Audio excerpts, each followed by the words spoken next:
Assalamualaikum warahmatullahi wabarakatuh. Innal hamdalillah nahmaduhu wa nasta'inuhu wa nastaghfiruh wa na'udzu billahi min shururi anfusina wa min sayyiati a'malina. May yahdihillahu fala mudilla lahu wa may yudlilhu fala hadiya lahu. Asyhadu an la ilaha illallah wahdahu la syarika lahu wa asyhadu anna Muhammadan abduhu wa rasuluhu amma ba'du.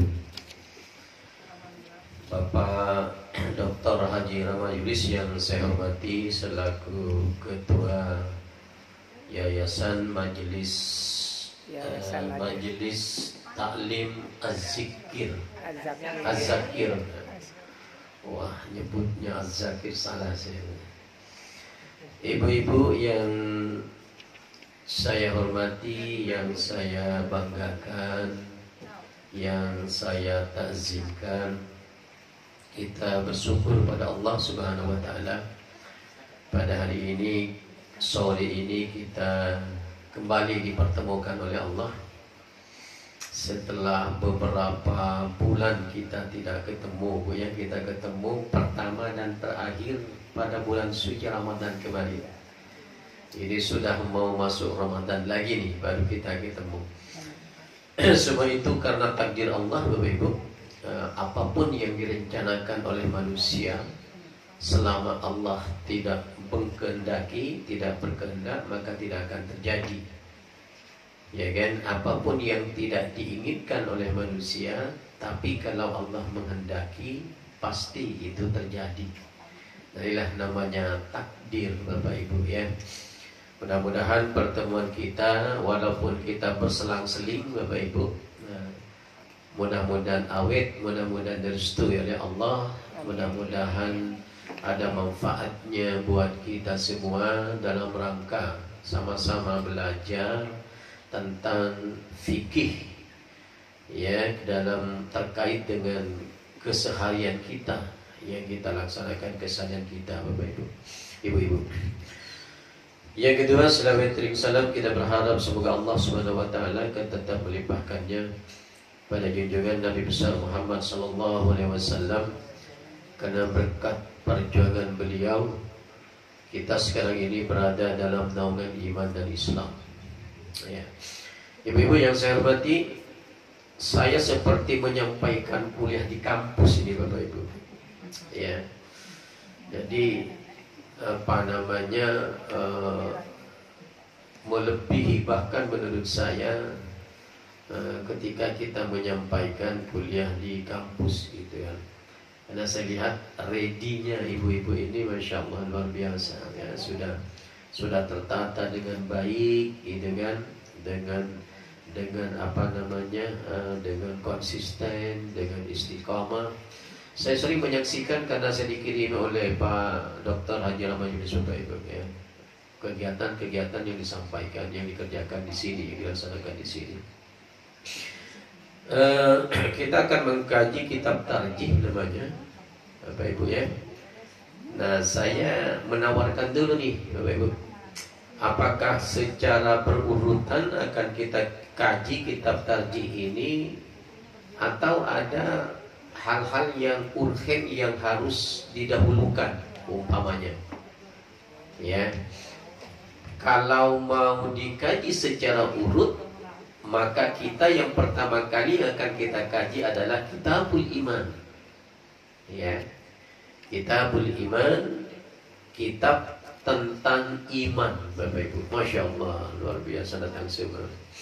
Nanti berbaris di depan Ibu kalau nggak cukup gitu ya. Ya, biar saya bisa melihat gitu ya Ibu. Masya Allah ya. Nah, boleh Ibu di depan itu nggak Bapak Ibu? Gitu. Jadi gimana? Mau kita kaji berurutan kitab tarjih ini? Kalau dari berurutan akan kita awali dengan Kitabul Iman. Berurutan aja ya.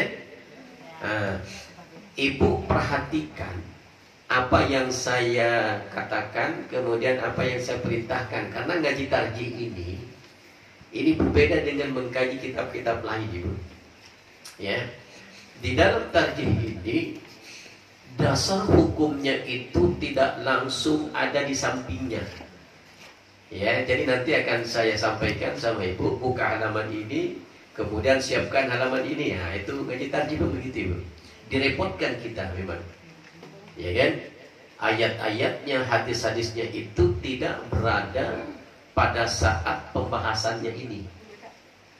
Gitu. Mudah-mudahan nomornya sama nih. Kalau terbitnya sama, mudah-mudahan sama nomor-nomornya juga. Oke, kita langsung kepada halaman 13 ibu. Perhatikan, lihat halaman 13. Ada di bawah itu al-imanu billahi azza wa jalla. Halaman 13. Kalau sama nih terbitannya, sama? Sama ya?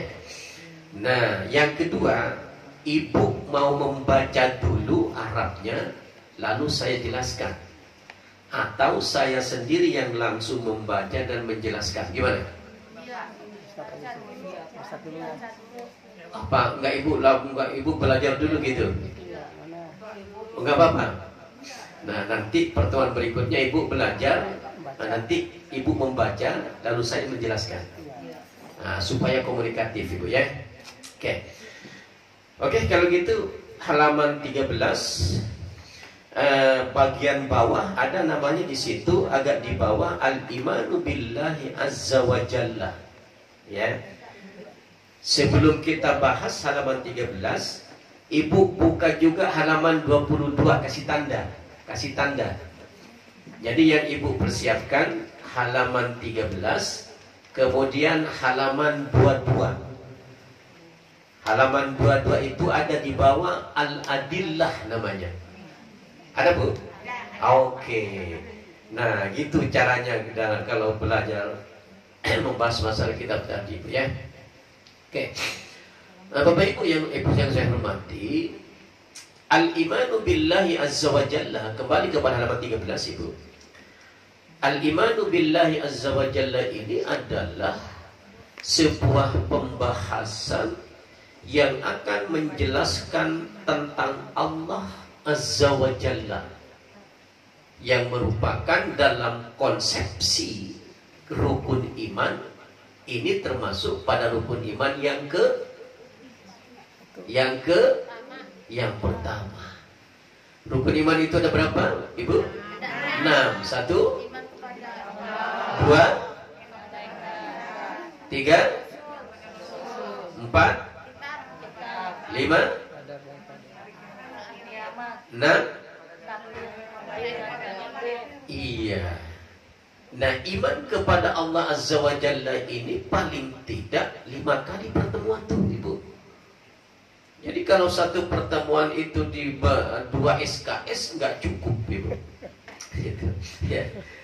Jadi minimal 5 kali pertemuan itu iman kepada Allah Azza wa Jalla aja. Gitu. Saking dari runtutnya kitab tarjih itu memberikan dasar hukum. Ayatnya ini, hadisnya ini, jelas. Nah, itu ya.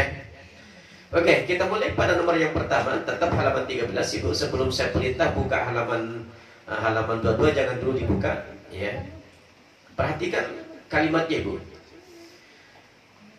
Yajibu alaina, perhatikan halaman 13. Yajibu alaina an nu'mina billahi rabbina. Coba Ibu ikuti dulu. Ya, yajibu alaina an nu'mina billahi rabbina. Cukup saya jelaskan. Jadi wajib hukumnya, Bapak Ibu ya, wajib hukumnya seorang muslim, laki-laki dan perempuan, tua dan muda, ya, remaja atau nenek-nenek atau kakek-kakek, yang penting dia muslim, yajibu alaina an nu'mina billahi rabbina. Wajib hukumnya seorang muslim itu mempercayai, beriman kepada Allah sebagai Tuhan kita. Jadi Allah itu adalah Tuhan kita. Kalau Allah itu Tuhan kita, artinya Allah itu yang menjaga dari pagi sampai sore, dari sore sampai pagi lagi. Maka Allah yang menjaga semua kehidupan kita. Baik. Tidak ada celahnya, tidak ada batasnya. Allah tidak memperhatikan kita. Kita ngaji sekarang ini, Allah melihat, Allah menyaksikan. Ya. Keluar dari rumah ibu itu tadi dengan langkah, derap langkah gitu kan, ibu. Ya. Itu semuanya disaksikan oleh Allah. Kenapa? Karena Allah itu maha segalanya, maha melihat, maha mendengar, maha berkuasa, dan maha lainnya. Itu Allah.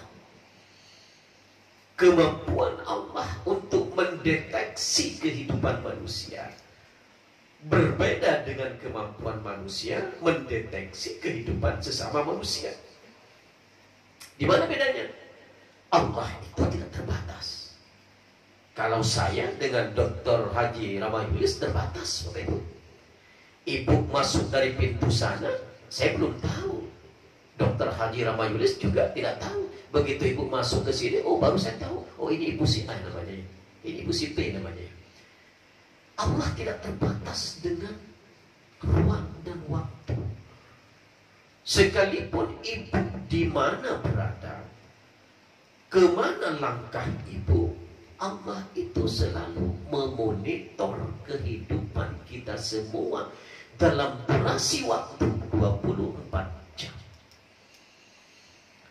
Nah, kalau gitu ibu,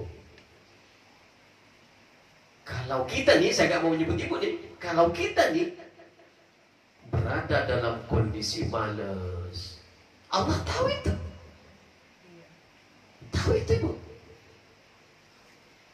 Dalam hati kita dongkol nih dengan orang, tapi nggak ada orang yang tahu. Dalam hati aja dongkol tuh. Saya dongkol dengan si B, dengan si C. Tidak ibu ucapkan.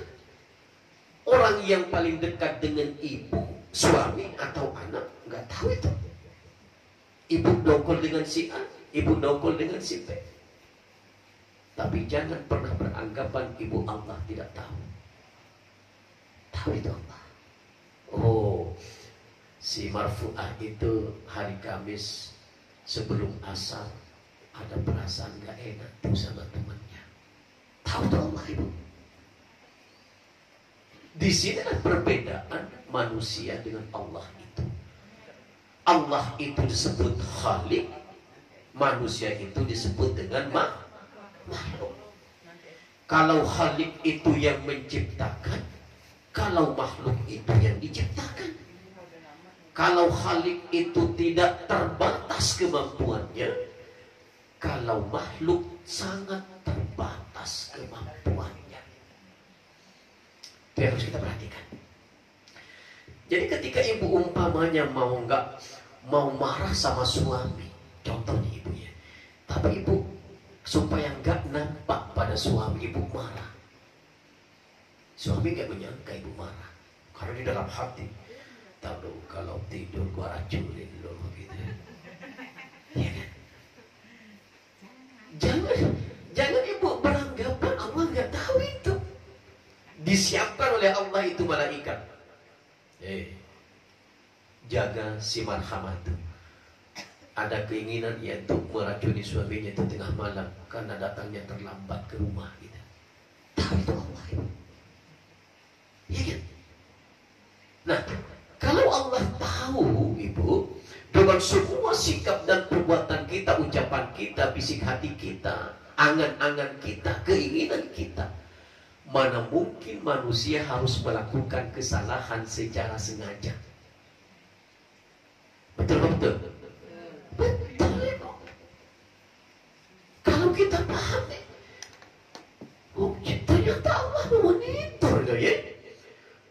Saya sedikit saja nggak suka dengan orang, Allah tahu. Saya sedikit saja punya rencana nggak bagus, Allah tahu. Saya sembunyi-sembunyi ingin melihat dompet suami saya atau melihat HP suami saya. Jangan-jangan ada sesuatu begitu. Suami nggak tahu, ternyata Allah tahu. Allah tidak bisa ditipu, Bapak Ibu. Allah nggak bisa dianggap tidak paham apa yang kita lakukan. Zahir batin itu Allah paham. Nah, bagaimana kalau Allah paham tentang segala amal perbuatan kita? Kita akan berhati-hati tuh. Ya, ini hebatnya orang beriman dengan orang yang tidak beriman. Antara ibu-ibu yang duduk, hari ini di majelis ini akan berbeda dengan ibu-ibu yang ada di luar sana. Berbeda. Tidak berbeda dari sisi kecantikannya, tidak berbeda dari sisi sosialnya. Yang berbeda adalah hati ibu, perasaan ibu, hati ibu, pikiran ibu. Berbeda dengan orang-orang yang ada di luar sana. Yakin saya ibu, tidak akan terbetik sedikit pun perasaan-perasaan gak baik dalam hati dan jiwa ibu. Paham saya itu. Kenapa? Karena ibu adalah termasuk orang-orang yang berada dalam sebuah majelis yang oleh Allah dan Rasulnya itu dimuliakan oleh Allah Subhanahu Wa Taala dan Rasulnya. Berbangga ibu-ibu. Saya susah menumpulkan ibu-ibu kayak begini. Padahal kajian saya itu di berbagai Jakarta ini hampir Bapak Ibu penuh saya. Tapi kerapihan, kesungguhan ibu-ibu majelis ini luar biasa. Ya, hebat ibu. Ya kan? Oke, kembali. Coba datang lagi itu ibu. Masya Allah. Bapak. Ya, silakan ibu. Ya kan? Nah, ibu sekarang buka halaman 22 ibu. Nah, perhatikan. Halaman 22 buka. Nah, ini kalau ngaji tarjih begini ibu. Ibu dimotivasi ibu supaya belajar gitu ya. Itu kita bahas. Ketemu ibu halaman 22? Oke. Biasanya ibu saya suruh baca sama jamaah. Nanti saya jelaskan, saya artikan, saya jelaskan. Nah, kali ini jangan dulu. Besok pertemuan lagi, beberapa minggu lagi saya seperti itu sistemnya ya, supaya kita komunikatif. Ada hadis yang bersumber dari Abu Hurairah ibu. An Abi Hurairah radhiyallahu anhu qala anna Rasulullah sallallahu alaihi wasallam qala tafarraqatil yahudu ala 71 aw 72 firqah wan nasara misla dzalik wa tafarraqat ummati ala 73 firqah. Ya, rawahu Tirmizi wa qala hadisun hasanun sahih. Ini hadis pertama dulu Pak, Ibu. Saya bahas dulu. Kaitannya dengan Allah sebagai Tuhan kita. Gitu. Dari Hurairah bahwasanya Rasul bersabda, tafarraqatil yahudu ala 71 awis nataini wasabina firqah. Jadi umat Yahudi itu terpecah menjadi 71 atau 72 golongan. Ya. Dan umat Nasrani pun demikian pula. Ya kan? Wan nasara mislu dzalik. Dan orang-orang Nasrani begitu juga. Apa maksudnya? Terpecah menjadi 71 atau 72 golongan. Wa tafarraqat ummati ala 73 firqah. Sementara umatku, kata Nabi, siapa yang dimaksud umatku? Umat Islam. Ya. Sementara umatku, wa tafarraqat ummati 73 firqah, terpecah menjadi 73 golongan. Ya. Riwayat Tirmizi dan mengatakan di sini adalah hadis yang sahih. Dalam redaksi hadis lain ada sambungannya di sini, Bapak. Ya. Sambungan hadisnya itulah berbunyi kulluhum finnari illa millata wahidah. Semua 73 golongan itu nanti akan masuk neraka illa millata wahidah, kecuali satu firqah, satu golongan. Bertanya sahabat, ma huwa ya Rasulullah? Siapa dia ya Rasul? Ar-ruju'u ilal Qur'ani was sunnah. Yang masuk neraka, saya masuk surga, satu golongan itu adalah orang-orang yang berpegang kepada Al-Quran hadis. Apa maksudnya Ibu? Yang berpegang kepada Al-Quran hadis itu adalah orang-orang yang beriman kepada Allah dan Rasulnya. Siapa mereka?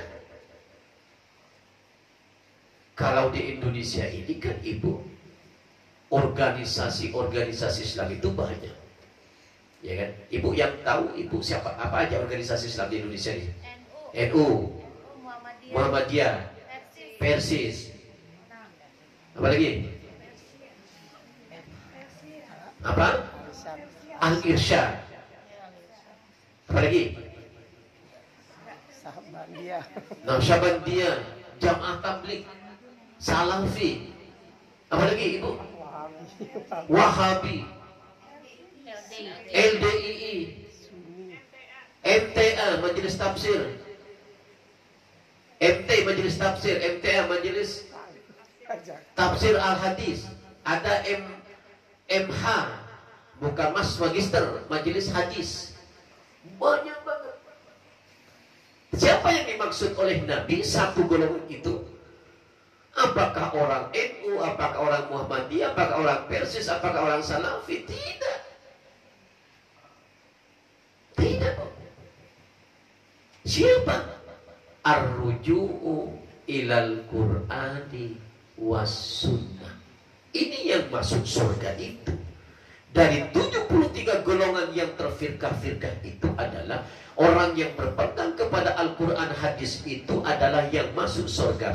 Ketika orang itu ada di Muhammadiyah, maka itu masuk surga. Ketika orang itu ada di NU, itulah yang masuk surga. Ketika orang itu ada di MTA, maka itulah yang masuk surga. Ketika orang itu ada di Salafi, itulah yang masuk surga. Ketika orang itu ada di Majelis Tabligh, itulah yang masuk surga.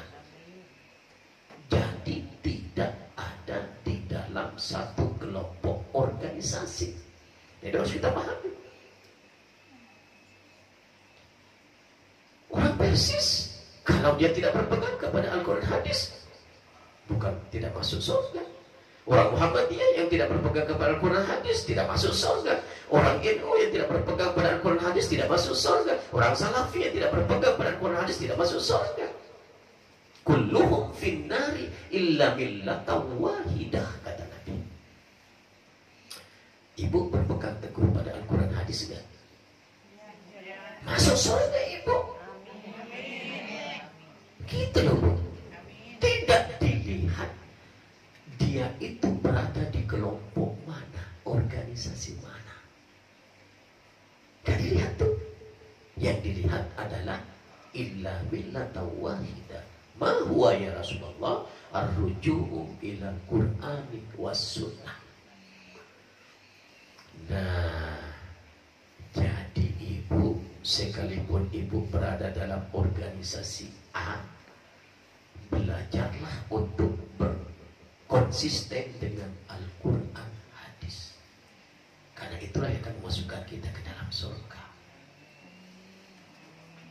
Nah, itu maksudnya Ibu. Jadi nggak ada klaim-klaim masuk neraka loh semua kecuali golongan saya. Nihil, bohong. Menjustifikasi orang lain. Anda bid'ah, Anda neraka. Belum tentu, Bapak Ibu. Ya, belum tentu. Yang pasti masuk surga itu ialah orang-orang yang berpegang kepada Al-Quran hadis dimanapun mereka berada. Itu yang dimaksud Ibu. Oke, lihat halaman 23 Ibu, lanjutan hadisnya ya. Halaman 23. Wa an Abdullah bin Umar qala Rasulullah sallallahu alaihi wasallam la ya'tiyanna ala ummati ma ata ala bani Israil wa naqli bin naqli hatta in kana minhum man ata ummuhu ala niyatan lakana fi ummati may yasna'u dzalik. Ada hadis yang bersumber dari Abdullah bin Amr, Bapak Ibu, bukan Umar ya. Abdullah bin Umar ada dua nih. Ada Abdullah bin Umar, ada Abdullah bin Amr nih, beda ini orang perawi hadisnya. Nah, itu ya sumber hadisnya berbeda. Dan ini harus kita paham nih Ibu, jangan salah kalau Amr itu adalah Abdullah bin Amr, tapi ada lagi perawi hadis Abdullah bin Umar. Gitu. Ini yang dimaksud adalah Abdullah bin Amr dalam hadis ini. Dia berkata, Rasulullah bersabda, niscaya akan datang kepada umatku apa yang telah datang kepada Bani Israel. Teladan jeripu dengan jeripu-jeripu, sampai kalau ada orang yang menggagahi ibunya dengan terang-terangan, pastilah di antara umatku ada pula yang berbuat demikian. Apa maksudnya itu? Apa yang kebiasaan yang terjadi pada umat Yahudi sebelumnya, Ibu ya? Itu kata Nabi, pasti juga akan ada nanti di umat Nabi Muhammad. Jadi jangan mengklaim bahwa umat Nabi Muhammad itu semuanya masuk surga, belum tentu. Ini Nabi loh mengatakan. Kalau pada zaman sebelum Nabi Muhammad ada orang menggagahi ibunya, pasti ada juga nanti pada umat Nabi Muhammad yang melakukan seperti itu. Kalau ada pada zaman Nabi sebelumnya orang-orang sesama saudara berantem, itu pasti ada juga pada zaman Nabi Muhammad. Pasti ada. Ada orang-orang yang selalu minum-minuman sebelum Nabi Muhammad. Pada zaman umatnya Nabi Muhammad juga pasti ada, kata Nabi. Apa yang terjadi pada zaman itu, maka pasti ada juga pada masa umatku. Nah, bagaimana cara kita mengantisipasi itu, Ibu? Kita harus konsisten. Konsisten kita memahami konsep ketuhanan, ya. Konsep keilahian namanya. Kalau dalam kajian tasawuf itu konsep keilahian namanya. Kita hadirkan Allah itu dalam setiap saat di mata kita, supaya kita terbimbing untuk melakukan sesuatu yang diinginkan oleh Allah dan Rasulnya. Jangan pernah kita tidak menghadirkan Allah di hadapan kita. Kita akan menjadi orang yang salah. Contoh, ketika Ibu berada dalam sebuah tempat yang sunyi, kesempatan untuk melakukan maksiat, ya kan? Lalu pada saat itu Ibu tidak ingat Allah, nafsu yang menggelora, apakah itu mau korupsi atau apa, itu Allah alam, silahkan gitu kan. Ketika Ibu tidak ingat Allah di hadapan Allah dalam suatu kurun waktu tertentu di mana tidak ada orang, kesempatan melakukan maksiat pasti terjadi. Lalu Allah hilang di pandangan kita, terjadilah dosa itu, pasti itu. Tapi ketika Ibu dalam ruang lingkup yang hening, tidak ada orang di situ, kesempatan melakukan dosa ada, tapi Ibu hadirkan Allah, Ibu tidak akan jadi melakukan maksiat, melakukan dosa, nggak mungkin jadi. Kenapa? Allah itu akan membayang-bayangi benak kita. Oh, ada Allah. Kalau saya lakukan ini pasti dosa. Kalau saya ambil pura orang lain ini pasti dosa. Allah melihat kok. Itulah yang membentengi diri kita. Makanya dalam tafsir dikatakan yajibu alaina an nu'mina billahi rabbina. Itu Bu konsepnya. Ya. Jadi kapan saja Ibu, ketika Ibu berada dalam suatu tempat di mana kemungkinan untuk melakukan kesalahan pasti terjadi, ketika Ibu menghadirkan Allah, maka Ibu tidak akan terlaksana kesalahan yang akan Ibu lakukan itu pasti. Kecuali iman kita lemah. Wah, Allah juga mampu kita hadirkan, tapi iman kita lemah. Biarin aja kan. Terjadilah kesalahan itu yang menyebabkan kita nanti menyesal di akhirat. Nanti menyesal. Di dunia kita nggak menyesal, Ibu, tapi di akhirat nanti. Ya Allah, kenapa saya lakukan dulu ya waktu saya di dunia, pada hari sekian, jam sekian. Baru nyesal ya, heran ketika kita sudah dihisab oleh Allah. Ya Allah, kenapa? Kenapa nyesal saya? Kenapa saya lakukan itu? Ya kan? Karena iman kita lemah. Tapi kalau iman kita itu kuat, ibu, kita selamat. Nah, inilah keharusan menghadirkan Allah itu adalah sebuah keniscayaan. Harus kita paksa itu supaya kita terselamatkan kita dari sesuatu yang tidak diinginkan oleh Allah dan Rasulnya. Itu. Lihat kembali hadis berikutnya, ibu. Ya. Wa inna bani Israil tafarraqat asnataini wa sab'ina millah wa tafarraqat ummati ala salasi wa sab'ina millah kulluhum finnari. Nah, ini yang saya maksud hadisnya tadi. Kulluhum finnari illa millatan wahida. Qalu wa man hiya ya Rasulullah? Qala ma ana alaihi wa ashabi. Hadis berikutnya. Jadi Bani Israel telah bercerai-berai menjadi 72 aliran. Umatku akan bercerai-berai menjadi 73 aliran. Semuanya masuk neraka, kata Nabi. Ya kan? Kecuali satu aliran. Ya. Kata sahabat, siapa ya Rasulullah? Aliran yang dimaksud Rasul itu? Jawab beliau, ialah mereka yang mengikuti jejakku dan sahabat-sahabatku.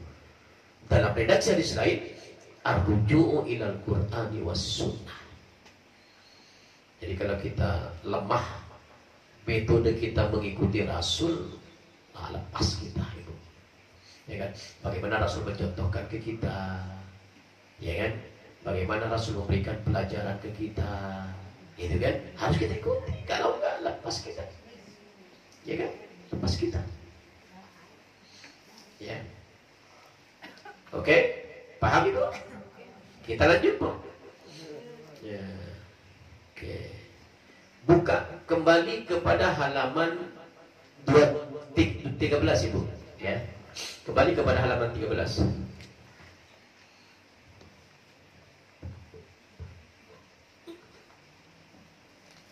Ya. Berikutnya. Ya, makasih. Ya. Ya, harus.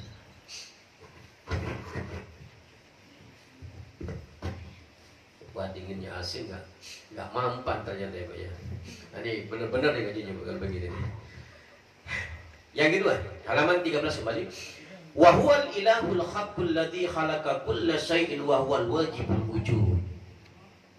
Ya, sekali lagi. Wa huwal ilahul haqqul ladzi khalaqa kulla syai'in wa huwal wajibul wujud. Ibu ikuti. Wa huwal ilahul haqq. Alladzi khalaqa kulla syai'in wa huwal wajibul wujud. Nah, jadi yang kedua terkait dengan beriman kepada Allah ini, dialah Tuhan yang sebenarnya. Siapa yang dimaksud Tuhan sebenarnya itu? Allah. Wa huwal ilahul haqq. Dialah Allah, Tuhan yang sebenarnya. Berarti kalau ada Tuhan-Tuhan lain selain Tuhan Allah, bukan Tuhan yang sebenar. Siapa dia? Siapa itu? Siapa ibu? Coba. Ada enggak orang-orang yang menganggap Tuhan gitu kan? Kata dalam Tarjih dikatakan itu bukan Tuhan yang sebenarnya. Siapa? Umpamanya contohnya? Firaun. Di Indonesia pernah ada enggak orang yang menganggap sebagai Tuhan? Hah? Ada apa belum? Ada. Jibril. Siapa dia? Nyai Aden. Bapak Ibu. Nyai Aden ya. Kemudian Al-Musaddiq yang di Jakarta kemarin ya. Al-Musaddiq bukan Sodik Bu ya. Kalau Sodik saya gitu. Al-Musaddiq.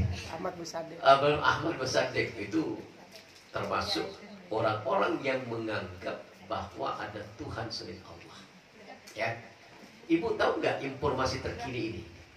Panji Gumilang. Iya, yang kemarin pesantren. Dia ternyata katanya menganggap dirinya itu adalah nabi terakhir. Coba Ibu, berapa berapa santri yang berada di bawah tanah itu, yang didoktrin dengan pemahaman yang salah, kalau nggak mau ikut disiksa dia, tidak diberi makan, tidak diberi minum. Luar biasa, untung Allah memberikan petunjuk. Iya kan, kalau nggak kebongkar itu setiap tahun itu berapa, bahkan tengkorak ditemukan katanya Bu di sana. Ya Allah, ini orang kok begini gitu kan. Hebat Ibu, teknologi juga canggih di bawah katanya, monitornya itu. Ya pasti di penjara, pasti itu. Ya, dia menganggap bahwa dia mendapatkan wahyu dari Allah. Artinya dia sudah tidak mengaku kepada Nabi Muhammad. Bahkan dia mendoktrinkan dirinya itu adalah yang harus disembah. Oh, ini bahaya. Inilah yang disebut dengan wahwal ilahul haq.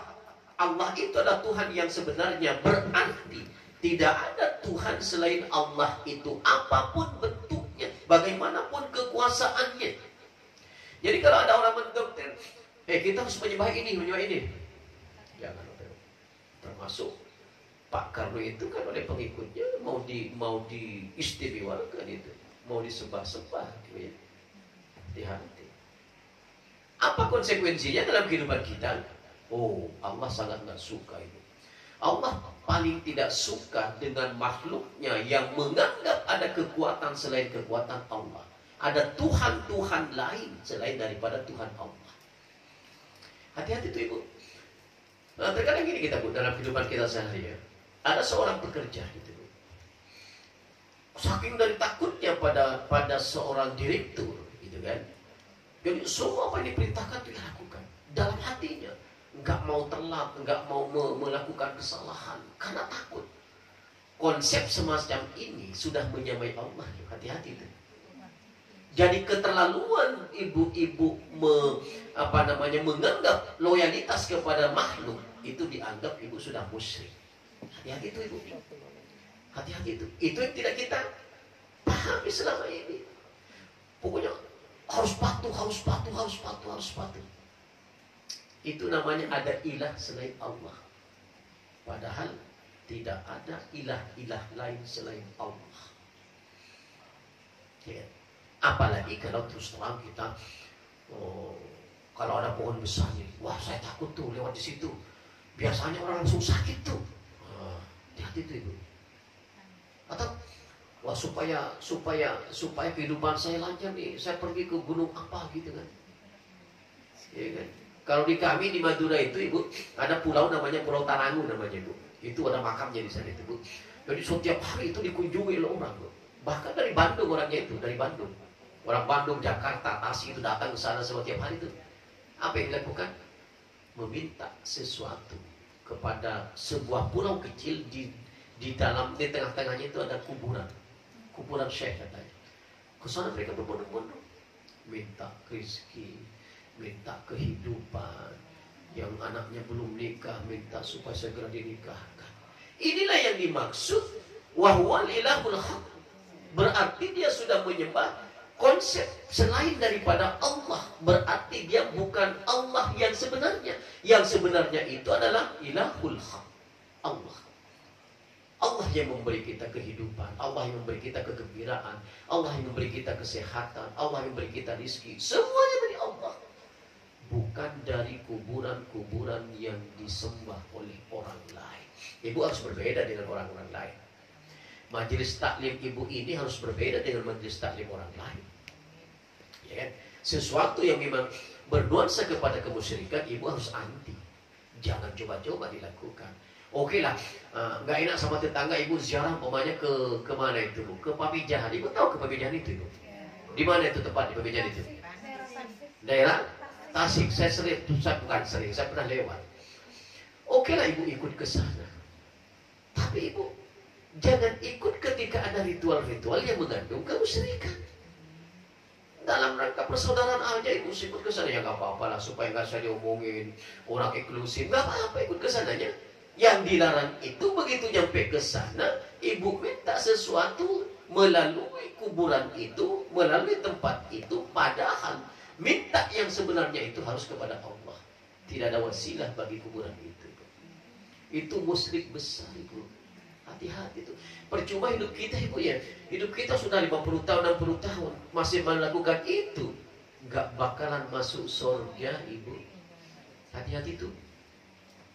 Ya. Jadi majelis taklim zikir ini harus beda, Ibu ya. Ibu ini adalah majelisnya yang ingin mengantarkan ibu-ibu menuju surga Allah loh. Iya kan? Kita nanti akan ketemu di sana, Ibu ya. Iya kan? Dokter Haji Ramayus akan bertemu dengan kita loh di sana, Ibu nanti. Loh, mana nih ibu B? Kok nggak ada nih di dalam surga ini, kemana nih? Iya kan? Dicari. Harus kita doakan, ya Allah. Tolong teman saya yang bernama Marfuah, dulu bareng-bareng kita ngaji di majelis zikir. Hadirkan dia ke dalam surga, ya Allah. Kalau diterima oleh Allah, dipanggil dia. Kita tanya tuh, kenapa saya terlambat? Aduh, ternyata pada di dunia saya pernah datang ke pamijahan itu, minta saya di sana. Sebelum bertobat saya meninggal. Itu yang menyebabkan dia terhambat masuk surga. Hati-hati. Ya, hati-hati. Nah, ini dikatakan wahwal hal wahwa ilahul haqqul ladzi khalaqa kulla syai'in wa huwal wajibul wujud. Jadi Allah itu adalah Allah yang sebenarnya, yang menciptakan segala sesuatu, dan dialah yang maha pasti adanya. Walaupun kita tidak bisa melihat Allah, kita harus yakin bahwa Allah itu ada. Ya kan? Makanya kata Nabi dalam hadis yang lain, ketika kita mau beribadah kepada Allah itu, antabudallaha ka'annaka tarahu fa in lam takun tarahu fa innahu yaraka. Ketika ibu beribadah, saya beribadah, yang lain beribadah, saat beribadah itu hadirkan Allah itu seolah-olah melihat kita. Ketika kita yakin kita tidak melihat dia, kita harus yakin bahwa dia melihat kita. Sehingga terjadilah kehusukan itu dalam beribadah. Tapi kalau itu lepas begitu, nyantai aja. Allah, aduh, udah dimatiin belum kompor tadi ya, gitu. Kan gitu, Bu. Mau cepat-cepat nih, mau diajak suami dimakan di luar gitu kan. Iya kan? Semuanya ingat. Kalau kita tidak mampu menghadirkan Allah, gitu. Tapi kalau kita mampu menghadirkan Allah, apapun masalah-masalah hambatan-hambatan itu, kita akan nyantai aja, akan khusyuk begitu, akan sesuai dengan ajaran-ajaran Allah dan Rasulnya. Karena wahuwal wajibul wujud, segala sesuatu itu dialah yang pasti adanya Allah maksudnya. Jadi tidak ada manipulatif, nggak ada. Ya kan, kalau sembahan-sembahan lain, apa disembah, patung kita sembah satu-satu saja. Ya kan, Nabi Ibrahim, bagaimana metode Nabi Ibrahim mencari Tuhannya, ya kan? Matahari terbit disembah, begitu tenggelam, oh itu bukan Tuhanku. Lihat bulan lagi, oh disembah lagi, oh begitu tenggelam bulan itu, oh bukan Tuhanku lagi. Lalu berpikir dia, siapa Allah itu? Berarti yang menciptakan matahari, menciptakan bulan, menciptakan dunia, itulah Tuhan saya. Nilai tauhid baru muncul dalam pemahaman Nabi Ibrahim. Nah, kalau kita lahir sudah Islam, Ibu ya, nggak perlu lagi kita konsep yang ditawarkan oleh Nabi Ibrahim begitu ya. Ibu buka kembali halaman 23, Ibu. Nah, 23. Coba, Bu, baru 2 masalah yang kita bahas. Gitu. Gimana? Cukup? Cukup. Nyambung semua. Ya, halaman 25, Ibu. Halaman 25 ya. Sebentar lagi. Jadi dasar hukum Allah itu adalah Tuhan yang sebenarnya, Ibu, ada dalam surat Yunus ayat 32 ya. Kemudian ada juga dalam surat At-Taghabun ayat 7 ya, halaman 25, nomor 4 dan 5, Ibu lihat. Fa'aminu billahi wa rasulihi wan nuril ladzi anzalna wallahu bima ta'maluna khabir. Maka berimanlah kamu kepada Allah dan Rasulnya serta cahaya Al-Quran ya, yang telah aku turunkan, Dan Allah itu maha mengetahui akan perbuatan kamu. Ya, jadi tidak ada sesuatu yang tidak bisa dilihat oleh Allah dari kita itu. Ya kan? Nah yang kelima, bahwa Allah itulah Tuhan yang hak. Itu ada dalam surah Yunus ayat 32. Padanikumullahu rabbukumul haq. Ya, padanikumullahu rabbukumul haq. Famada ba'dal haqqi illa dalal fa anna tusrafun. Itulah Allah Tuhanmu yang hak, maksudnya Allah. Tidak ada kebenaran di luar itu. Tidak ada kebenaran. Selain Tuhan Allah berarti manipulatif, gitu ya. Tidak kebenaran mutlak, melainkan kesesatan. Yang ada kesesatan. Kita menyembah patung, kesesatan. Kita menyembah matahari, kesesatan. Kita menyembah gunung, kesesatan. Ya kan? Maka mengapa kamu berpaling? Ya kan? Fa'anna tusrafun. Kenapa kamu berpaling? Ini sindiran dari Allah, Ibu. Bahwa Allah sudah memberikan jalan yang benar. Sembahlah Allah itu, mintalah sama Allah, mengeluhlah pada Allah, keluh kesahlah sama Allah. Lalu kita coba mengalihkan sama orang lain, disindir oleh Allah. Fa'anna tusrafun. Kenapa Anda berpaling dari kebenaran itu? Berpalingnya Anda dari kebenaran itu menyebabkan Anda nanti akan tersesat di hari kiamat. Nah, Ibu kasih tanda itu, Ibu. Kembali ke halaman 13, Ibu. Baru 2 yang kita bahas, ya. Yajibu laina anu billahi wa rabbina wa huwal ilahul haq alladzi halaqahu syai'a wal waidul judud. Besoknya kita sambung kepada poin yang ke-6, wal awwalu biladi, ya. Wal akhiru bila nihayah. Ini akan kita bahas pada pertemuan yang akan datang. Kasih tanda, Ibu, biar saya enggak lupa. Ya, kasih tanda. Atau tulis di buku Ibu halaman 13, baru halaman 13, baru nomor 5 yang kita bahas, ya. Ini tanggal berapa sih? Tanggal 29 ya? 30. Oh, tanggal 30 ya. 38 3 Az-Zakir ya. Salah melulu saya itu. Ini Bapak Ibu, pertemuan kita pada hari ini ada pertanyaan, Ibu? Ada pertanyaan, Bu. Ada pertanyaan? Atau kita sambung sampai jam 12 gitu? Saya juga nggak kuat ya. Ustaz, saya nanya, Ustaz. Ya silakan. Tadi membahas tentang iman, Ustaz. Ya. Dalam kesendirian kita selalu agak kurang memanfaatkan diri kita ke Allah. Betul, betul.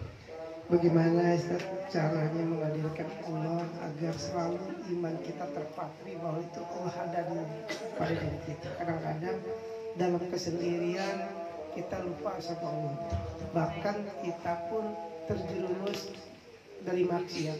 Ya, ya. Bagaimana Ustaz kira-kira untuk bisa iman kita ini Tetap terjaga, gitu. tetap terjaga, Ustaz? Ya. Ya, terima kasih Pak Haji. Bapak Ibu, banyak para ulama-ulama sufi yang memberikan cara. Salah satu di antaranya umpamanya Imam Al-Ghazali gitu ya.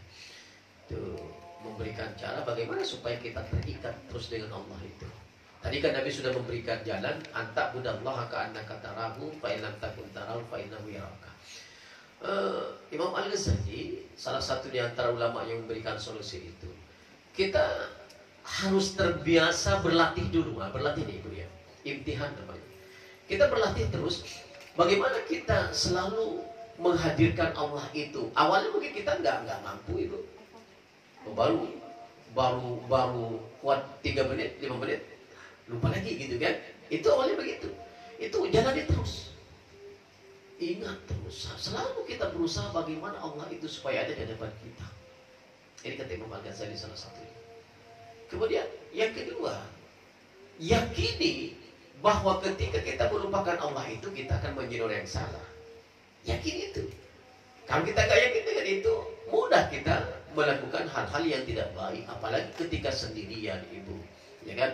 Ada kesempatan untuk melakukan dosa yang saya sampaikan tadi. Kalau kita tidak mampu menghadirkan Allah, kemudian kita tidak meyakini bahwa perbuatan yang salah itu akan terkena siksa oleh Allah, kita akan terjebak dalam dunia kesesatan. Makanya kata para ulama-ulama salafus saleh itu, Ibu, banyak ingat sama Allah, banyak berzikir gitu ya. Zikir itu membantu, Ibu. Ibu juga sambil nyuci, ya zikir juga dalam hati. Subhanallah, alhamdulillah. Sambil nyuci itu, sambil ngasih makan anak, sambil masak. Jangan lupa berzikir itu. Ya, bagus itu. Oh Pak Ustaz, saya tidak dalam keadaan suci, tidak mengapa. Zikir itu tidak mesti suci dari kita. Gitu ya. Sebut nama Allah. Subhanallah, walhamdulillah, wala ilaha illallah. Bayangkan Allah itu, Allah ini memperhatikan saya. Gitu ya. Ya kan? Bahkan Ibu kalau sudah itu menjadi keyakinan Ibu akan tampil sembrono, itu nggak mau Ibu itu nanti, wah Allah lihat saya, masa saya pakai kutang doang gitu kan, umpamanya Ibu kan, itu Ibu akan hilang itu nanti. Masa saya tidak berpakaian rapi, walaupun di dalam rumah, yang secara hukum tidak mengapa. Mau apapun Ibu di dalam rumah tanpa menutup aurat dibolehkan Ibu ya, selama tidak ada orang yang melihat selain muhrim. Oh Bapak melihat, nah, tidak mengapa, itu muhrim. Tapi jangan ke anak. Kalau anak itu adalah berbeda jenis dengan kita, walaupun itu muhrim, Ibu jangan ke anak. Makanya kenapa dalam ajaran Rasulullah itu Ibu, kalau anak sudah usia 8 tahun, 9 tahun, pisahkan tidurnya kalau laki-laki dengan perempuan. Padahal secara hukum kan dia muhrim, haram nikah kan, haram nikah. Tapi yang namanya syahwat itu tidak mengenal itu, Ibu. Inilah bentuk antisipasi Rasul pada kita. Oh, anak laki-laki kita udah usia SMA, tapi tidur dengan ibu, walaupun kita yakin nggak apa-apa. Kata Nabi, pisahkan. Apalagi sesama saudara, ada laki ada perempuan satu kamar gitu, pisahkan. Sekecil apapun rumah kita, pisahkan itu, ya kan? Walaupun sebenarnya dilihat aurat Ibu tidak mengapa, itu kan muhrim, tidak dosa kita, gitu kan? Tapi kalau terhadap beda jenis, walaupun anak, akan mengundang anak untuk berkhayal sesuatu yang tidak diinginkan oleh Allah dan Rasul. Makanya kata Nabi, pisahkan, gitu ya. Kita sayang banget sama, siapa sih nggak sayang sama anak, Ibu? Ya kan, apalagi anak kita ganteng, ya kan? Nah, kita peluk-peluk terus tuh, ya kan? Tapi jangan berlebihan, gitu dulu. Jangan ajari anak kita sesuatu yang gak benar. Walaupun tanda sayang itu, ya kecuplak keningnya, kepalanya, tidak mengapa Ibu. Tapi jangan berlebihan juga, gitu kan? Harus kita jaga, gitu. Walaupun secara hukum tidak mengapa. Ya, gitu. Ya, jadi banyak zikir supaya kita konsisten, kita menganggap Allah itu ada di hadapan kita. Nah gitu. Sering baca Al-Quran, sering berzikir, sering berdoa, itu salah satu jalan yang harus kita lalui dalam rangka bagaimana kita menghadirkan Allah itu setiap saat dalam diri kita. Ada lagi pertanyaan Ibu? Silakan Ibu.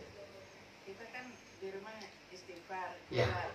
Melihat ada yang nyolong gitu. Ya. Gitu. Tapi kita alokin kan dia kan marah. Ya. Bagaimana itu? Iya. Kalau kita nggak ngalokin kan, oh ya Allah tuh tahu kalau sekarang nggak ngalokin kita kan dosa. Betul, Ibu. Ya. Ada orang nyolong Ibu ya. Ya, bahasa yang indah lah yang kita sampaikan. Loh, kalau saya tidak teriak, kasihan juga sama orang itu namanya darurat Ibu. Boleh lah gitu ya. Ada pencuri, nggak apa-apa gitu ya, nggak apa-apa. Tapi hati kita juga jangan sampai terkontaminasi gitu ya. Dengan lupa daratan ngejar pencuri, yang penting kita ngomong teriak, itu nggak mengapa gitu ya. Walaupun kita tidak mengatakan innalillah, nggak perlu gitu ya. Tapi dialogin kan sok suci gitu. Ya biarin aja Bu. Ya biarin aja. Kita sakit nggak Ibu dibilangin begitu? Enggak. Apanya yang sakit Ibu? Hah? Iya, sebel itu usahakan Ibu gak sebel sekarang, gitu ya. Kok Ibu ngomong begitu sama saya gak merasa sakit. Maksudnya kalau Ibu nyopet dah pasti saya merasa sakit gitu kan. Ibu mukul. Tapi kok sok suci loh. Ya, Memang saya suci daripada Anda kan gitu aja Ibu ya kan. Saya lebih suci daripada Anda. Buktinya ya kan? Saya selalu menyebut asma Allah, Anda tidak. Tapi ini kan pamir namanya Ibu ya. Cukuplah diam aja Ibu. Diam aja. Ah biarin aja. Itu baru si cuil Ibu. Nabi. Ya Allah Ibu. Macam-macam dikatakan gila lah. Dikatakan sinting lah. Dikatakan macam-macam lah. Disambit lah. Nabi sabar. Kita baru dikatakan sok suci lah. Alhamdulillah. Terima kasih ya. Saya dikatakan suci gitu-gitu aja Ibu. Itu aja kok repot gitu ya. Ya sabar kita. Jadi di akhir kita akan dibalas oleh Allah Ibu. Ada lagi Ibu? Ada lagi? Ustaz, saya nanya. Silakan Ibu. Itu kan saya punya anak perempuan. Gimana Bu? Itu kan habis saya rumah saya. Itu tidur kan anak saya laki-laki di bawah, anak saya perempuan di atas. Itu gimana satu kamar? Iya. Itu gimana? Ya. Yang penting ada usaha untuk memisahkan mereka Ibu ya. Artinya ada yang di bawah, ada di atas. Ya. Ini kan udah ada usaha gitu Ibu ya. Karena memang tidak ada tempat lagi Ibu ya. Itu darurat namanya Ibu. Ya kan, hati-hati juga kita pantau juga Ibu walaupun mereka bersaudara Ibu ya. Tapi yakinlah kita tidak mungkin 1-2 di antara 1000 orang paling satu atau 2 yang melakukan hal-hal yang nggak benar kalau itu saudara Ibu ya. Tapi kan kita kaget juga ketika di berbagai media massa dikatakan, oh kakak memperkosa adik, bahkan anak memperkosa ibu, kan ada begitu Ibu. Artinya hati-hatilah kita Ibu ya, walaupun ibu udah berusaha nih karena nggak ada lagi tempat mau diapain Ibu. Bahkan ada satu kamar itu Ibu, ada masa Ibu satu kamar itu, di situ istrinya, di situ anaknya, di situ suaminya. Pinter-pinterlah kita menjaga diri kita. Iya kan? Ali bin Abi Thalib itu Ibu, Ali bin Abi Thalib Ibu, dia walaupun sama dirinya sendiri nggak mau melihat auratnya, dirinya sendiri. Makanya kalau mati Ali bin Abi Thalib itu selalu pakai kain Ibu, kayak orang perempuannya, nggak mau melihat auratnya. Iya kan? Saking menjaganya, makanya mendapat julukan karramallahu ala wajhah Ali bin Abi Thalib itu. Ya, saking dari pintarnya, tahannya dia menjaga, tidak melihat apalagi aurat orang lain, aurat dirinya saja nggak mau melihat. Hebatnya gitu. Nah minimal kita udah berusaha Ibu. Kalau memang nggak ada lain ya syukur, itu bagus Ibu. Ada di atas, ada di bawah. Ini kalau usaha maksimal. Ya kan, selanjutnya itu kan terserah Anda gitu kan. Itu mudah-mudahan tidak terjadi sesuatu. Ya seperti itu. Ada lagi Bu? Cukup bagus. Ini halaman 23 Ustaz. Ini kan ada bacanya, artinya Rasulullah bersabda, "Niscaya akan datang kepada umatku atau akan datang kepada Bani Sa'di keadaan seripuk." Seripuk itu apa ya? Seripuk itu bahasa Jawa sebenarnya Ibu itu Bu. Seripuk itu enggak benar Ibu. Bahasa Jawa kayaknya itu Ibu, tapi bahasa kuno kali, Jawa kuno itu. Ya kan? Ibu cari di Google nanti, seripuk itu apa gitu. Sesuatu yang samar-samar yang enggak benar Ibu. Seripuk itu. Nah itu tadi masih menggunakan bahasa itu. Ya, sesuatu yang tidak benar, perbuatan-perbuatan, sikap-sikap yang tidak benar. Gitu. Ada lagi? Cukup? Cukup. Padahal saya mau sampai jam 12 gitu. Saya belum pulang Ibu, dari pagi saya belum pulang. Saya belum mandi loh Bu Ibu dulu. Baju yang tadi saya pakai karena ada acara saya di Hotel Vin ya, itu tadi. Dari pagi sampai jam 5 tadi. Iya, ada acara saya belum pulang, untuk saya siapkan dari pagi karena yakin saya nggak bakalan bisa pulang, balik lagi nggak mungkin terkejar. Mohon maaf Ibu kalau ada kekurangan kelapan. Saya berharap Ibu konsisten, Ibu istiqamah belajar terhadap siapa saja. Apalagi kita ngaji tarjih ini Ibu harus runtut satu-satu, nggak boleh kita hari ini datang besok nggak datang, oh itu ketinggalan. Gitu. Jangan sampai Ibu ketinggalan, kecuali Ibu ada pergi kemana, keperluan keluarga, ya jangan dah Ibu, nanti berantem dengan suami, janganlah sampai begitu ya. Selama Ibu mengizinkan oleh suami, jangan pernah ketinggalan bahasan tarjih ini, supaya bersambung terus. Terima kasih Ibu. Sekali lagi mohon maaf saya. Nasrul minal fathul karim wa basyiril mu'minin. Assalamualaikum warahmatullahi wabarakatuh.